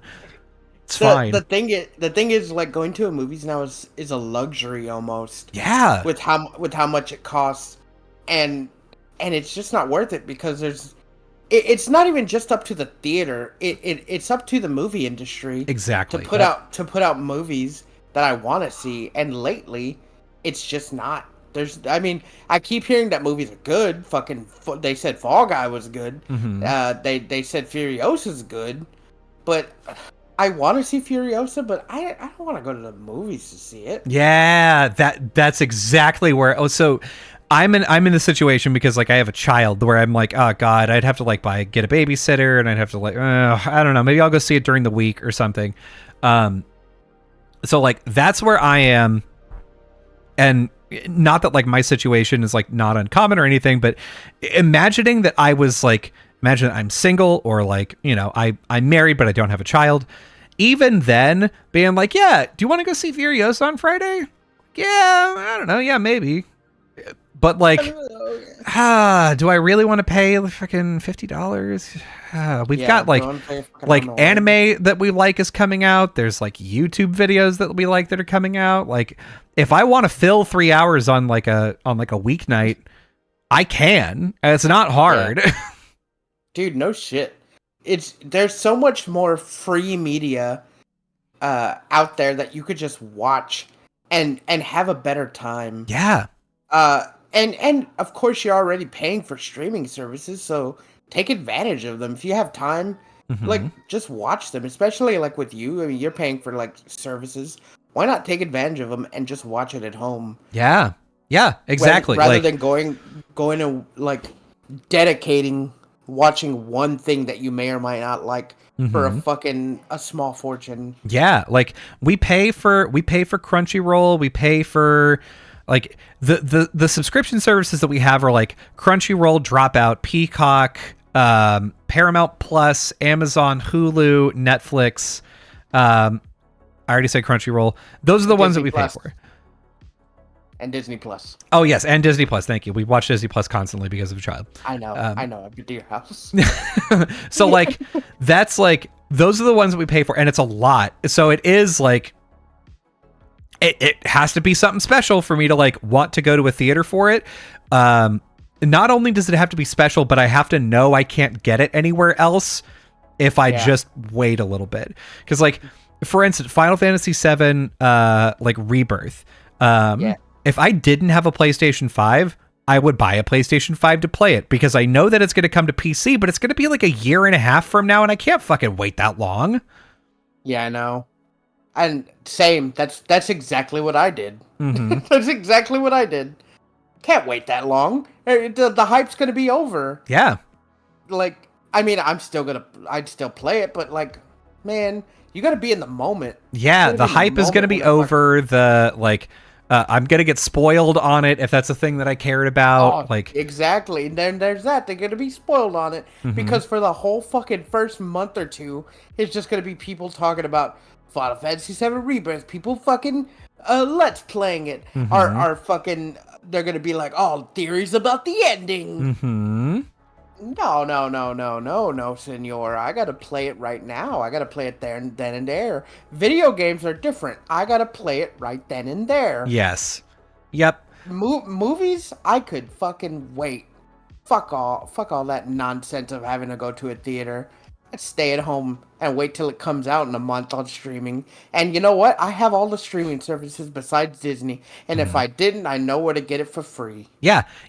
That's the other thing is because I was thinking, if you make like, because one of the other ideas that I had, which was a bad one, I'll say, is like, okay, well, let's just make movies more exclusive. Like, let's just say that a movie comes out. And like you bill it as like, we're gonna release this movie. Only 1 million screenings. Only 1 million people are gonna see it. That's it. Like, and then it's never gonna come out. And then like it'll come out like or it'll come out. Then we throw it away. Yeah, we're gonna throw it in the garbage, or like it'll come out in 5 years, or like some amount of like very huge amount of time. So now it's like, oh, it's a cultural event. But then one person records it, puts it on the internet, and everyone can watch it. And then I was like, I thought about it some more, and I was like, you know what? That's gonna happen no matter what. You have to make it like easy enough and appealing enough to go yourself. Like you can't, if I watched a video of someone going on a theme park ride, that's not as good as going on the theme park ride. Like, I don't think it'll ever replace that. So like, well, for you, it would be, you don't like going on rides. Yeah. I mean, like, that's why, like, I think the experience either has to be good enough, like really selling me on an experience, or it has to be cheap and like low commitment. It's like dollar theaters, but movie theaters now need to be a luxury experience, or I guess be worth the experience, because like right now it's not. No, I mean it's not even close. it's fun to, like I said, it was fun when me and my sister would go. It is fun, but like now that she's not gonna have time, like I'm not gonna go to the movies for a long time, especially not by myself. I might. I mean, I might. I'm gonna go watch Deadpool and Wolverine. I might have to just go see them by myself. Mm-hmm. So like, there's just no other incentive for me to go by myself. Then there's no other incentive to go. And this brings me to another thing, like with video games too. Mm-hmm. Like why go to GameStop? Like why are GameStop still a thing? They're like movie theaters. I went to GameStop the other day to buy Paper Mario, and I walked up to the counter and the lady was like, "Hey, how can I help you?" I'm like, "Give me Paper Mario for the Switch." And she's like, "Oh, all right." And I gave her my information because I still have a GameStop member. We all do. Not a paid membership, but what's it called? Just I had an account with them for like ever, but I don't pay for it anymore. Mm-hmm. And she's like, "Oh, you've saved like $200 this year or so." And she's like, "You want to re-up your membership? You know, it'll only cost this much and percentage off." I'm like, "No, thank you." I'm like, I don't come and buy games physically enough to warrant the purchase. Yeah, you're like, does that work anymore? Yeah, and I told her that, and I was like, I don't buy enough things to warrant the purchase for a physical copy. And she's like, but you could save 10% today. And I'm just like, no. And I told her, I'm like, I can't even think when I'd come and buy another physical game this year. Mm-hmm. I'm like, no, just give me the game. And she looked like really upset and mad at me. Yeah. And I'm like, I'm sorry. I'm like, I just want this one game. I buy my games digitally. I don't need to get a membership and never come back and just give you money for free. Yeah. I like games. So currently there's current events are happening to where like the GameStop stock is exploding again for next to no reason. And like even this time, so like before, one of the reasons why it exploded was because new consoles were going to be coming out, and so it's like, oh well, they're going to have like a really strong market to like get the new consoles, like so people are going to be coming back to GameStop. At this point, like the idea of buying a physical game sounds good because I like having a physical game, but also that contends with like the fact that I'm running up against the fact that I don't want more shit. And so I'm like, well, if I could just buy it digitally, it shows up faster. It unlocks at midnight. I don't have to drive to a store to go get it. Like, why the fuck would I go to a store? And the reason why I would go to a store is, surprise, if they had like a launch party, if there was like free merch that I got by going there, if there was like a cookout or a tournament or whatever, like if Smash was coming out and they're like, yeah, the new Smash is coming out and we are going to hold a tournament starting at midnight. No one's ever played this game before. Whoever wins gets a free copy of Smash, like maximum 100 spots, $5 buy-in. I'd be like, fucking yeah, obviously I'm gonna get in that. I'm gonna get in there. Dude, they don't do that anymore. They don't hold midnight releases anymore. But also, like, if they're gonna if they're still gonna have physical games and release games digitally, you gotta lower the price for the digital games. Yeah. But, like, dude, the new Assassin's Creed, I'm not gonna play it. I haven't played Assassin's Creed since fucking part 2. But what's it called? If they're gonna put out digital games and have these packages, why on fucking earth are you gonna make the game $70 on both fronts? Like, why can't it just be cheaper? Like, digital games should cost like $15 less than the physical copy. And in the physical copy, even when I buy it at $70, I bought Paper Mario, didn't come with the manual, it wasn't like reversible, it had nothing. Yeah, that's the physical stuff is getting shitty too. Like, you used to be able to get it. God, I sound so old and irrelevant. You used to be able to get a game that had like a manual or like a fold out poster or like you said, the barest of bare minimum, the slipcover, you could turn it around and there was extra art on it. Wow, crazy. I bought Final Fantasy Rebirth at GameStop, and they gave me a hat. I was blown away because I was like, what the fuck? I get a hat? Whoa, a hat? Cool. I didn't get a manual, but I got a hat. That was enough for me. But like, I don't get that anymore. You don't get that anymore. I'm looking on my shelf and all my PS1 games, they have manuals in it, and they had fucking badass art in it. I remember when I bought fucking Grandia 2 on the Dreamcast, it came with a free soundtrack CD, and I was blown away. Man. I was like, what the hell? Yeah, dude. Like that's sick. Like those are the kind of things that end up like making it worthwhile. So like having pre-order bonuses. So, and I by the way, I think the reason why the price isn't different between digital and not digital, I'm just gonna guess, is that whenever you purchase the game digitally through something like the GameStop store, or sorry, not the GameStop, but like the dumbass. Through like the PlayStation Market or Xbox store or whatever, you still like they still have to pay a licensing fee. Yeah, I was about to say that to pay a licensing fee. Yeah, which is still stupid. Yeah, I mean, like you're not wrong, because effectively you're not getting anything but the game. And yeah, if you lose if you buy a game on Steam, let's say you bought the game on Steam, if you fuck up on Steam and you lose your fucking account, well, that's just all that money going down the waste. Yep. You can't play it again. And if you lose your password on Epic, there it goes. You can't play it again unless you fucking download it into like a hard drive or something.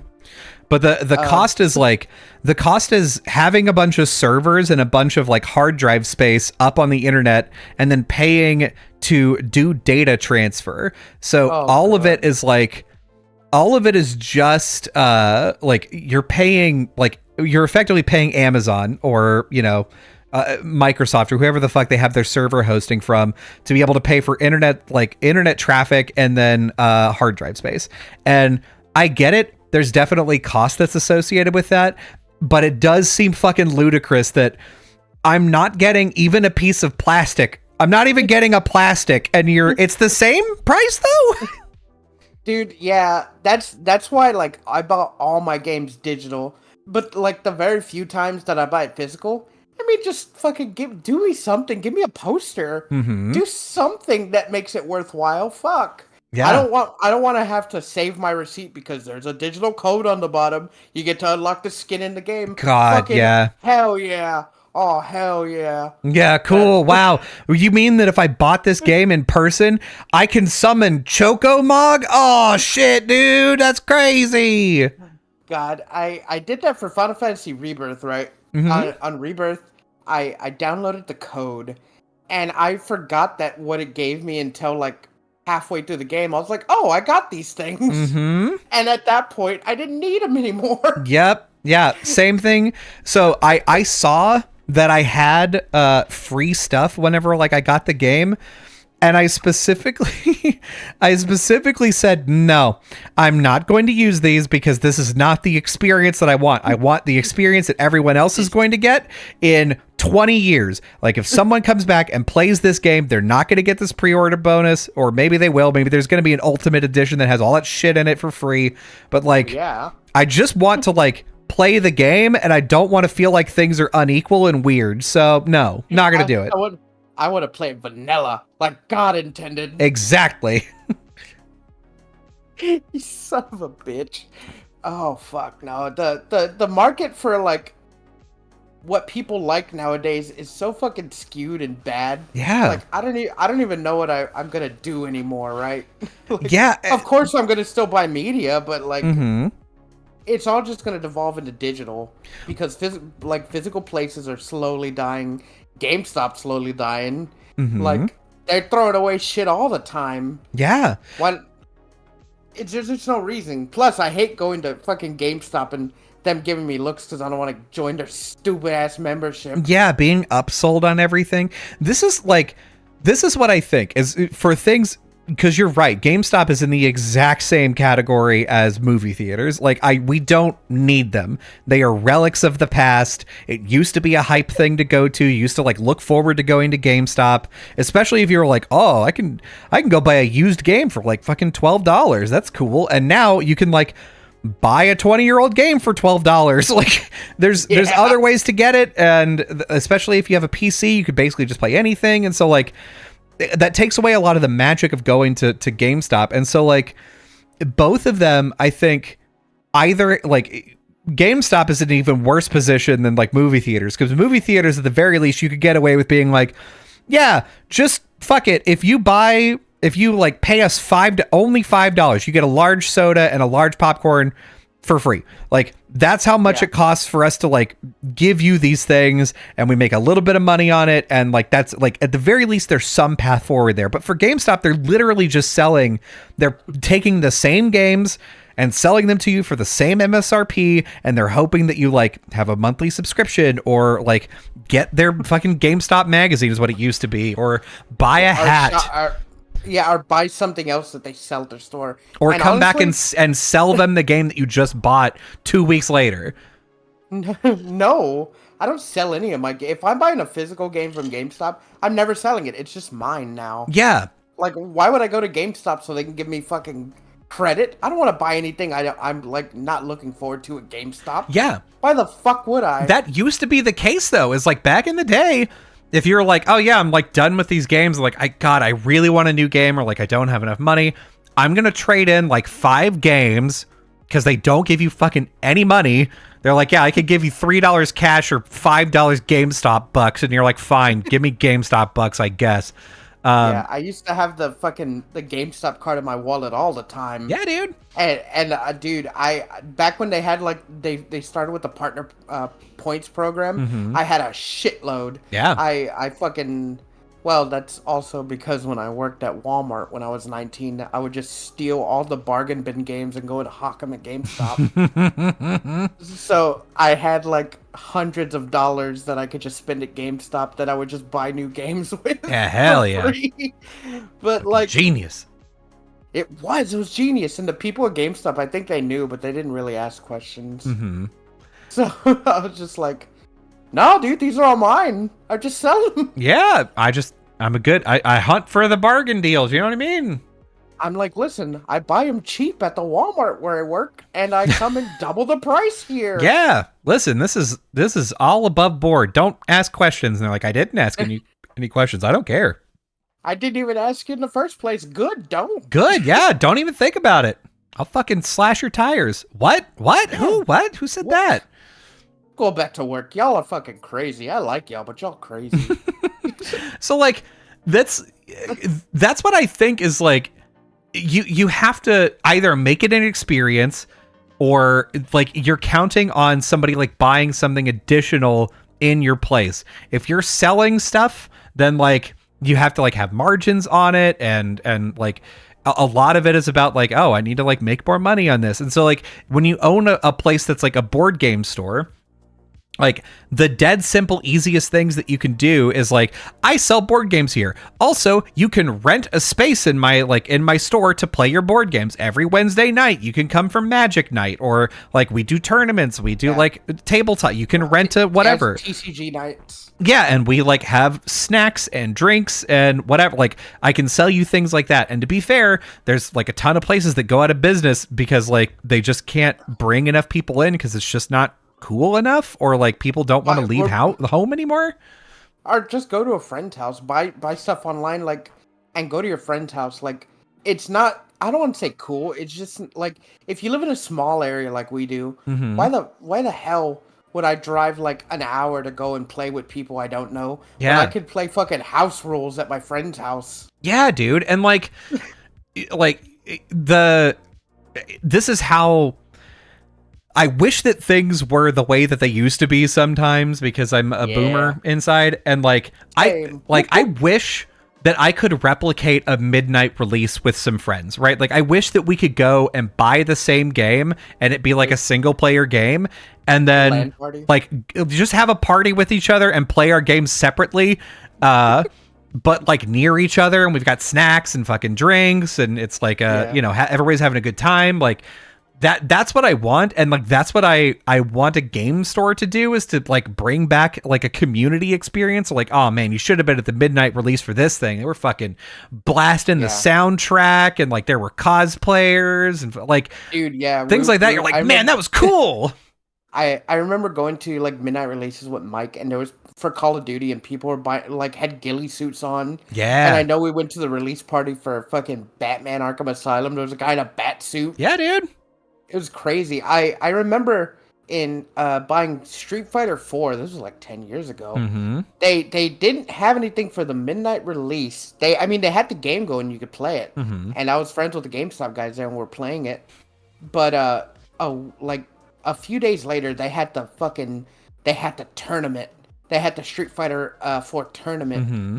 In game, and they had this GameStop tournament going on. If you won the tournament at your local store, then you're moved on to the second bracket, and if you win the second tournament in your area, then you go on to like the regionals, and so on and so forth. Well, I won the first tournament at our store. I was so fucking hyped, but then I got my shit pushed in at the second tournament. It's the worst. The absolute worst. Like, you think that you're good at a game, and then you play somebody that's like been playing online since the game was released, and now they're like number 13 in the nation. You're like, God, I didn't even have a chance. Come on, man. Yeah, I was so fucking upset. I was so fucking cocky though. Like, after I won that tournament, I thought I was fucking hot shit. Mm-hmm. They gave me I got the Ryu headband for pre-ordering it and buying the special edition. Mm-hmm. And then when I went to the tournament, I was wearing the headband. Hell yeah. I was like, fuck yeah. And then when I won, they gave me the yellow headband that says that you were a winner for your tournament. And I was like, oh, fuck yeah. So I went to the second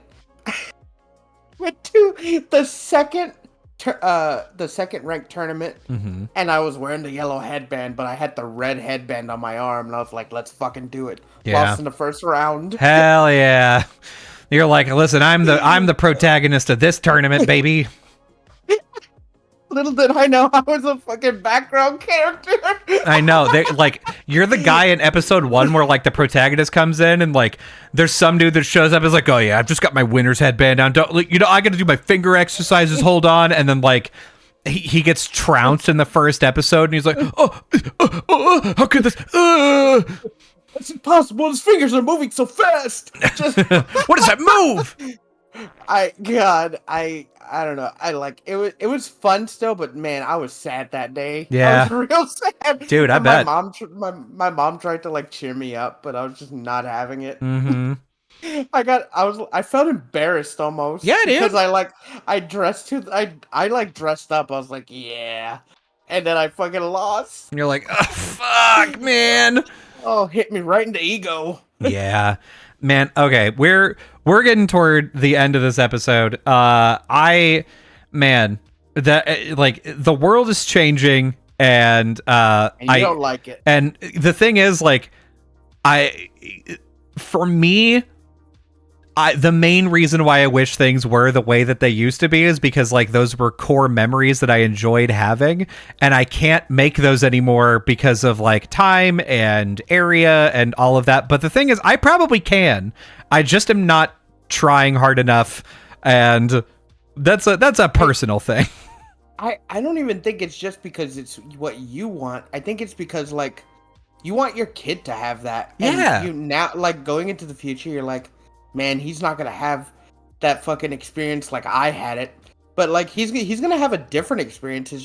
It's not the one that you had. And it's almost like when we were growing up, our parents like, we used to go and do all this stuff and blah blah blah. And you're just like, oh fucking times have changed, old man. Yeah. Yeah, we used to go out and cruise every Friday night and like we'd pick up the chicks, and you're like, yeah, well, I've got Halo to play, so shut the fuck up. Yeah, and now you're fucking the old man. You're like, we used to go to the movies and fucking run around at Cole Park. Yeah. And we used to like play Halo until 3 a.m. and your fucking son's like, well, Dad, times have changed. Yeah. Now we sit around and we fucking play Fortnite on our tablets. Yeah, and we send each other TikTok memes on the side. We got 2 group chats, the one with Steve and the one without Steve. The one without Steve is way better. Steve fucking sucks, but no one can kick him out because his parents are getting a divorce and we're afraid he's going to kill himself. Whoa, son, it's too deep. Yeah, that's how it is nowadays. You wouldn't know a thing about it, you fucking old damn bitch. Like, that's the thing is like, maybe whenever like my son gets older, if he is into video games, like that would be kind of a cool thing to be like, hey, there's a new Mario game coming out, like let's fucking decorate the house like Mario, get like a Mario cake, and then we'll like let's when it unlocks, let's just play it real late. How about that? Fuck it. Yeah, let's have a Mario party. Yeah, let's have a Mario party. bitch. But he doesn't get it because Mario Party's not a thing. God. All right, let me tell you. If you're listening to this live, you're one of the lucky ones. We stream this live anytime between 0 and 2 times a week on our Twitch page, twitch.tv/GoGetUsPod. You can follow us there, and you'll get a notification whenever we go live. But if you just want to catch up on the video version of this podcast, you can catch it on our YouTube channel, youtube.com/@GoGetUsPodcast. The full upload is going to be there. If you want to listen to this in slightly better audio quality, you can listen to it on a podcatcher like Spotify or Apple Podcasts or Google Podcasts. We're on all of them. No matter what, just look up Go Get Us Podcast and we're there. And if you know, an hour and 50 minutes talking about the good old days is a little too much, I get it. And you can watch our shorts. We've got a ton of really good shorts on our YouTube page, youtube.com/GoGetUsPodcast, our TikTok page, and our Instagram. So go and check all of those out. Our editor is great, and so our shorts are very good. Yeah, you can eat my shorts. Here's what I want you to do. I want you to go and grab all your friends together. I want you to make a plan to go see a movie. Just it's an hour away, but you want to go see this movie and you want to have this fun time with your friends. So I want you to buy all these snacks and sneak them in. Grab your friends and go get them. Go get them. Yeah, man. Like, that is one thing about movie theaters, especially if no one gives a shit. You could pay to go see one, and if you're there early enough, you can just walk into another one, and no one's going to care. Oh, yeah, that used to be. But now with the assigned seating, you just can't. Yeah, with assigned seating, you can't pull that trick anymore, unless you go in after the movie has already started, and then you're like, well, person never showed up in their assigned seat. I'm just going to fucking sit here. Nobody must have bought this. You can check it out beforehand. You open the app, you're like, that seat. No one bought that seat. I'm going to go sit in that one. But if they show up after and they bought the seat, well, then you're just going to have to fight them to the death right there and then. Yeah, that's right. Yeah, as soon as they show up, you say like, hey, this guy's trying to take my seat. You stand up and look around. This guy's trying to steal from me. He's like, he pulls out his phone and is like, no, I got my seat ticket. And you fucking knock his phone out of you. You go, he's got a gun. Shit. You tackle him and then you fucking run out.